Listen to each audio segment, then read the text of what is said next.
Hello friends, welcome to my channel crack your competition with Anjali. Friends, आज के इस video में हम लोग CTET previous year online exam 2023 के ईवीएस के यानी कि पर्यावरण अध्ययन के पेपर को सॉल्व करेंगे। जो पेपर हमारा 28 जनवरी 2023 को फर्स्ट शिफ्ट में ऑनलाइन मोड में हुआ था, उसका पेपर आज हम लोग सॉल्व करने वाले हैं। फ्रेंड्स, यदि आपने इससे पहले के पेपर्स को सॉल्व नहीं किया है तो डिस्क्रिप्शन बॉक्स में प्लेलिस्ट लिंक दिया हुआ है, वहाँ पर आपको सारे सब्जेक्ट के पेपर्स की वीडियोज मिल जाएंगी।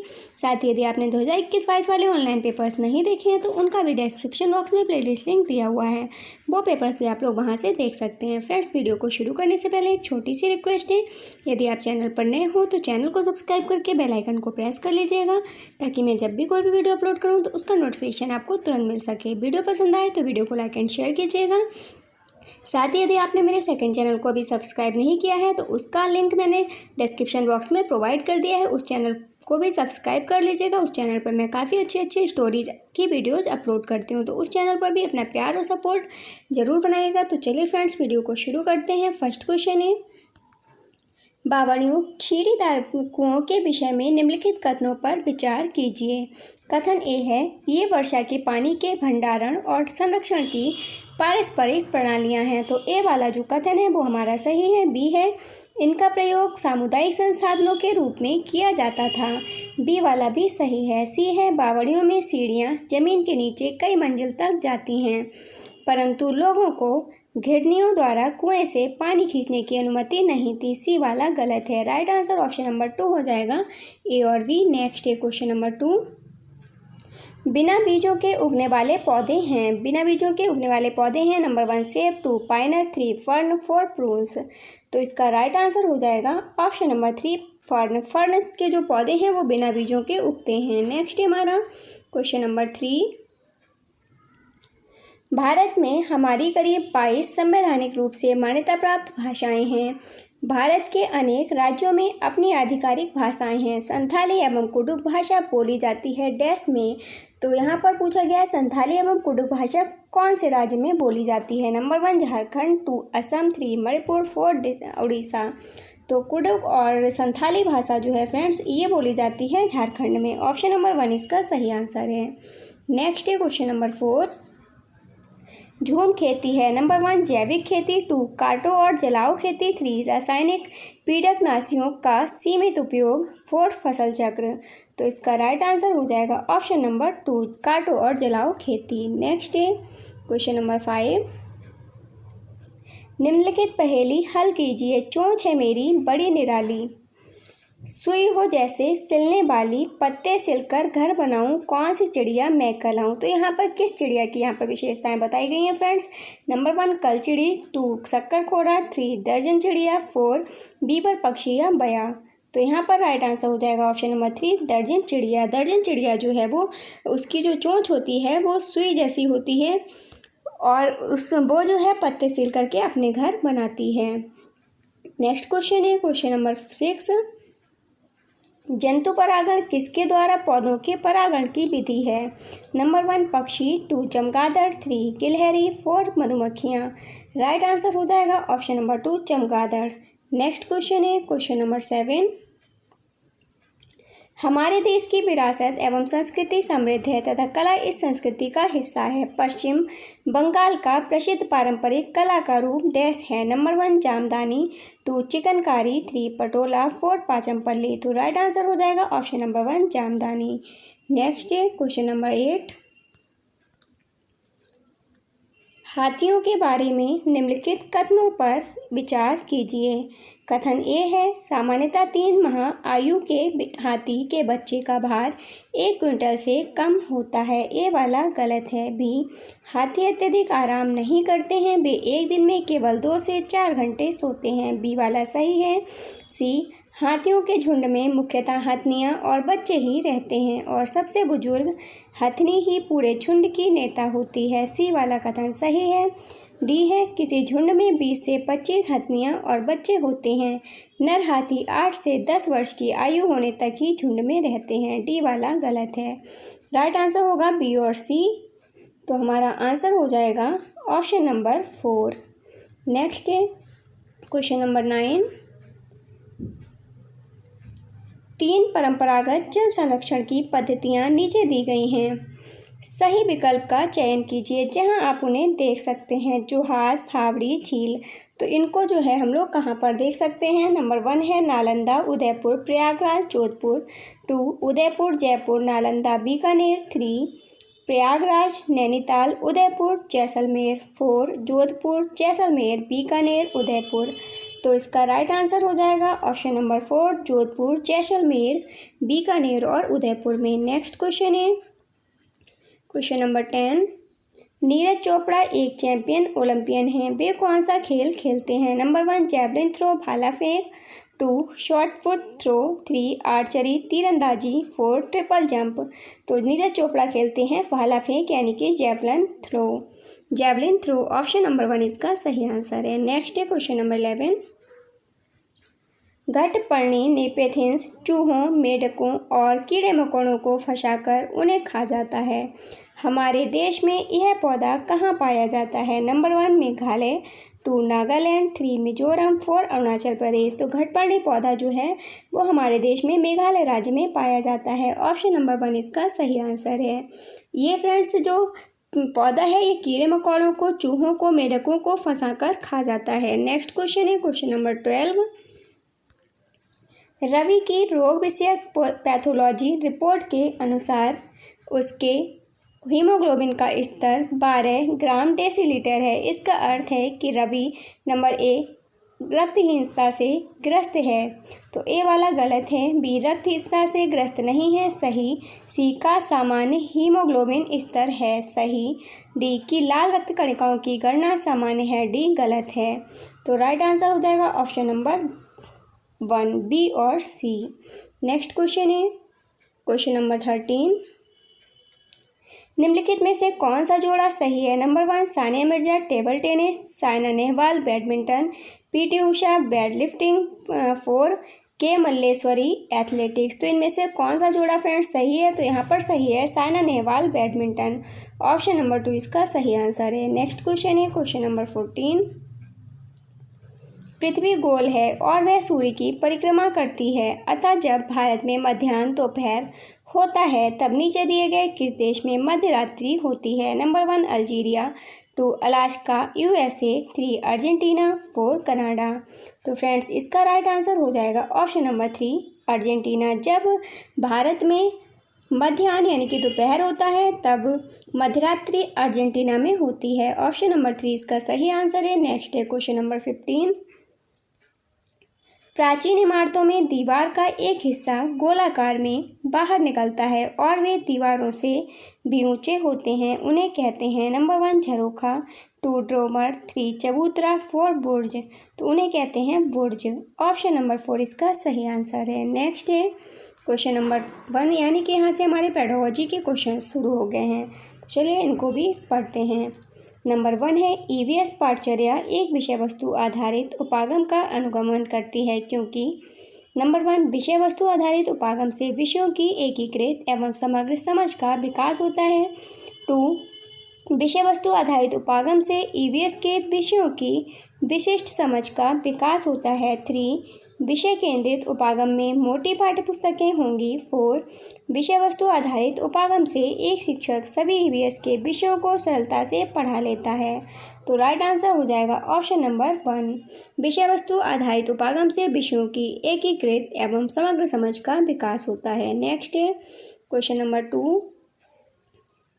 निम्नलिखित में से कौन से पद पर्यावरण अध्ययन की प्रकृति का वर्णन करते हैं। नंबर 1 ए है बहु अनुशासनिक, ए सही हो जाएगा। बी सम्मिलित, बी वाला भी सही है। सी एकीकृत, सही। डी एकल, ये गलत है। तो राइट आंसर होगा ऑप्शन नंबर 1 ए, बी और सी।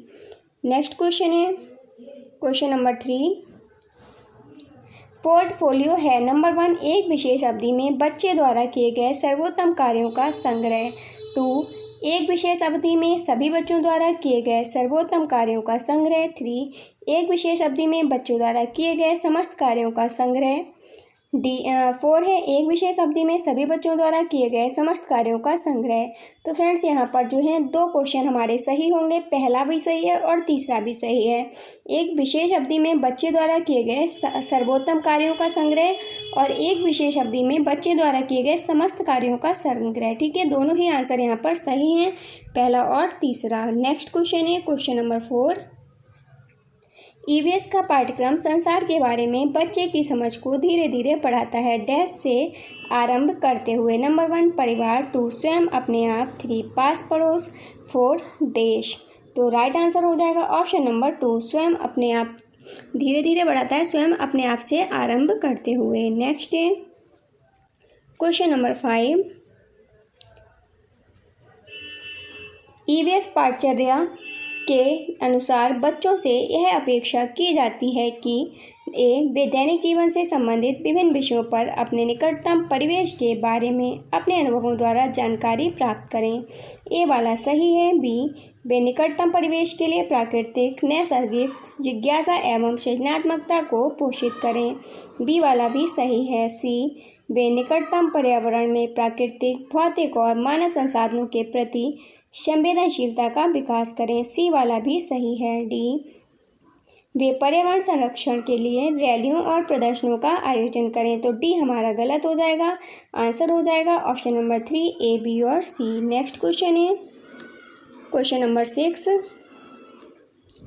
निम्नलिखित में से पर्यावरण अध्ययन अधिगमकर्ता के लिए कौन से अनुभव महत्वपूर्ण है? ए प्रासंगिक अनुभव, बी आविष्कारक अनुभव, सी वास्तविक जीवन अनुभव, डी अनुरूपक अनुभव।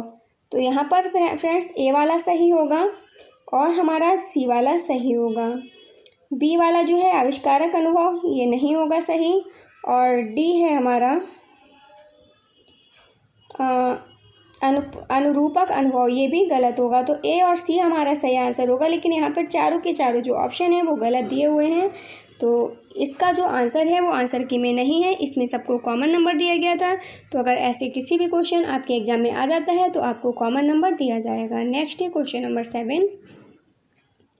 ईवीएस के संबंध में निम्नलिखित में से कौन सा कथन सत्य है? नंबर ए ईवीएस को ग्रेड 3 से 5 तक पढ़ाया जाता है।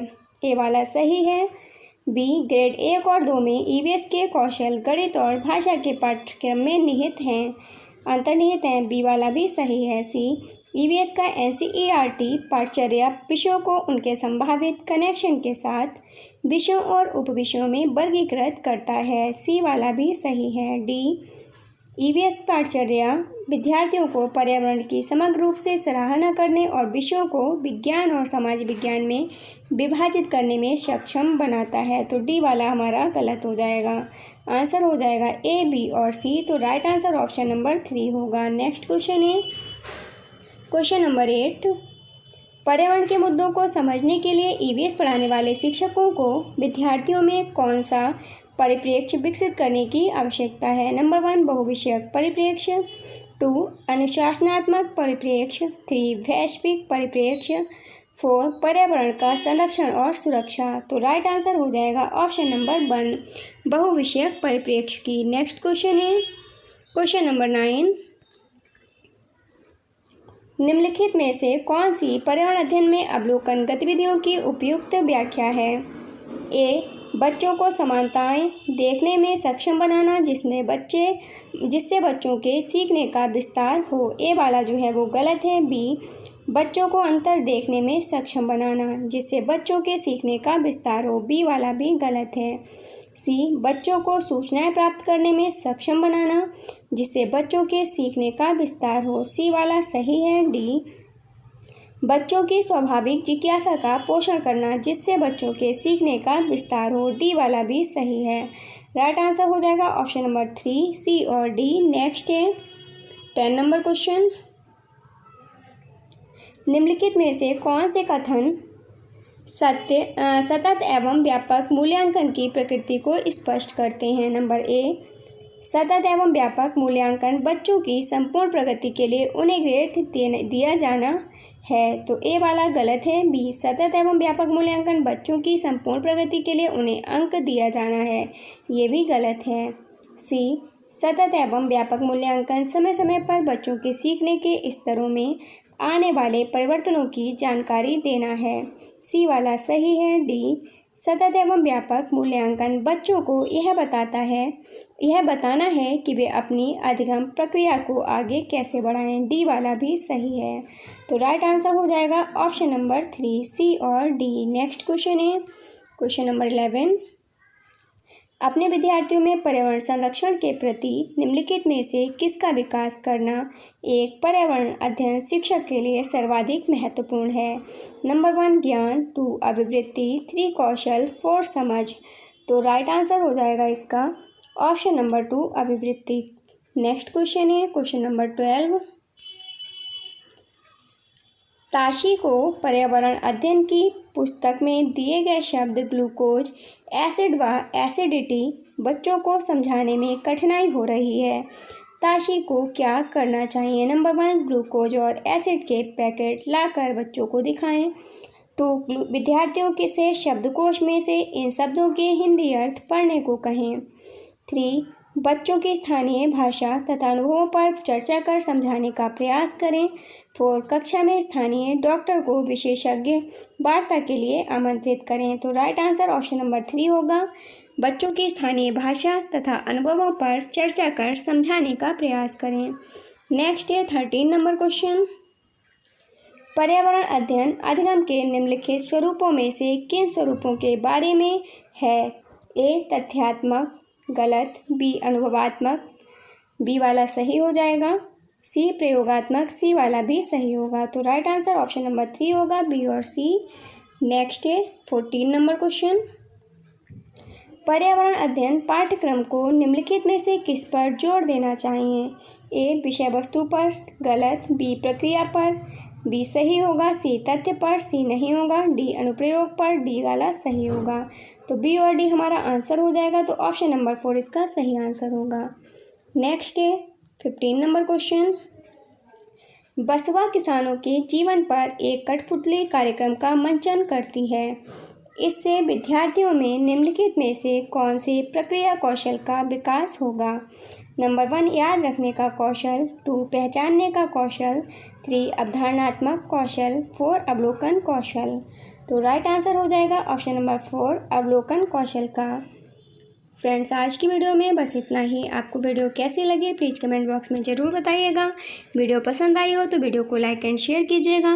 यदि आप चैनल पर नए हो तो चैनल को सब्सक्राइब करके बेल आइकन को प्रेस कर लीजिएगा ताकि मैं जब भी कोई भी वीडियो अपलोड करूँ तो उसका नोटिफिकेशन आपको तुरंत मिल सके। फ्रेंड्स मिलते हैं नेक्स्ट वीडियो में, तब तक के लिए बाय बाय, टेक केयर।